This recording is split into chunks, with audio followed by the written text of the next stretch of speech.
नमस्कार दोस्तों, मैं स्वागत करती हूँ अपने वन उपवन चैनल में और उम्मीद करती हूँ कि आप सभी बहुत अच्छे से होंगे। आज मैं आप लोगों से कुछ दिल की बातें शेयर करना चाहती हूँ कि मेरे जीवन में गार्डनिंग की शुरुआत कब और कैसे हुई। जब मैं अपने जीवन में शुरू से देखती हूँ कि गार्डनिंग की शुरुआत कब हुई तो मुझे बचपन की बातें याद आती हैं, जब मैं 4 या 5 साल की रही होगी।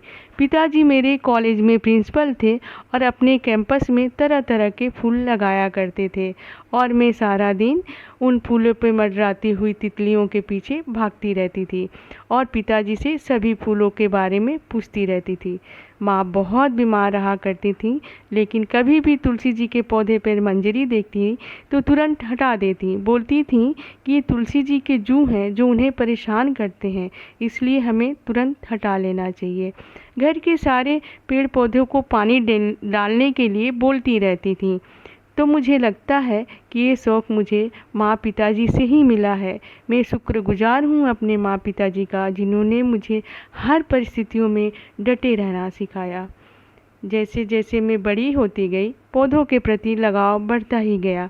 हर परिस्थितियों में मुझे पौधे लगाना ही था, चाहे वो कोसों मिल जाकर कटिंग लाना पड़े या पॉकेट मनी से खरीदना पड़े।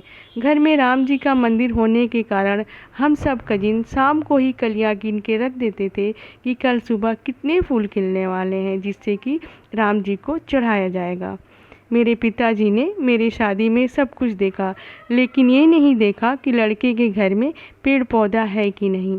जब मैं ससुराल आई तो सिर्फ 2 ही गमले थे, एक तुलसी जी के और दूसरा मनी प्लांट के। मुझे बहुत दुख हुआ ये सब देखकर, क्योंकि मैं रह ही नहीं सकती थी बिना पेड़ पौधे के।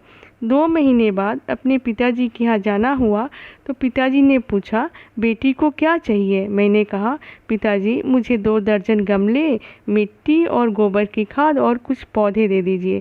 मेरे पिताजी ने ऐसा ही किया। ससुराल आने पे बहुत मजाक उड़ा कि बहू रानी गोबर और मिट्टी लेके आई हैं। पति ने भी गार्डनिंग में बहुत साथ दिया। उन्हें पसंद नहीं था, फिर भी मेरी खुशी के लिए तैयार थे। ससुराल में भी मेरी बगिया तैयार होने लगी। भगवान की तरफ से भी मुझे 2 खूबसूरत फूल मिले, बेटा और बेटी के रूप में।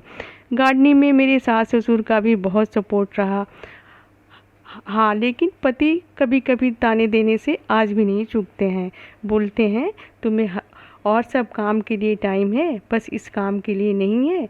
लेकिन जब उदास देखते हैं तो बोलते हैं, बहुत दिनों से पौधे नहीं ले आई, जाकर पौधे ले आओ। तो बहुत अच्छा लगता है। जीवन के 50+ होने पर भी गार्डनिंग के शौक़ वही हैं जहाँ बचपन में था। आज भी मैं पैसे बचा के पौधे और गमले खरीदती रहती हूँ और कभी कभी घर वालों से छुपा के भी खरीदना पड़ता है। और आप सब भाई बहनों का यूट्यूब पे वीडियो भी देखती रहती हूँ और बहुत कुछ सीखती रहती हूँ। और जब भी मन उदास होता है, नर्सरी वाले भैया से बात कर लेती हूँ कि आजकल नर्सरी में क्या चल रहा है, तो दिल को बड़ा सुकून मिलता है। बच्चे भी माँ की खुशी को समझते हैं, हर पल तैयार रहते हैं, चाहे वो ऑनलाइन सीड मंगाना हो या और भी कुछ मंगाना हो। माँ को पैसे चाहिए प्लांट खरीदने के लिए। और ये सबके साथ होता होगा कि पड़ोसी ज़रूर बोलते होंगे कि क्या फालतू के काम में दिन भर लगी रहती है, और उन्हें क्या पता कि हमें कितना आनंद आता है। यदि मुझे या हम सबको कोई बोल दे कि आप सारा दिन गार्डनिंग का ही काम करो तो हम खुशी खुशी कर लें। तो ऐसा रहा हमारा गार्डनिंग का हमारे जीवन में आना। और यूट्यूब पे आना तो एक संयोग है।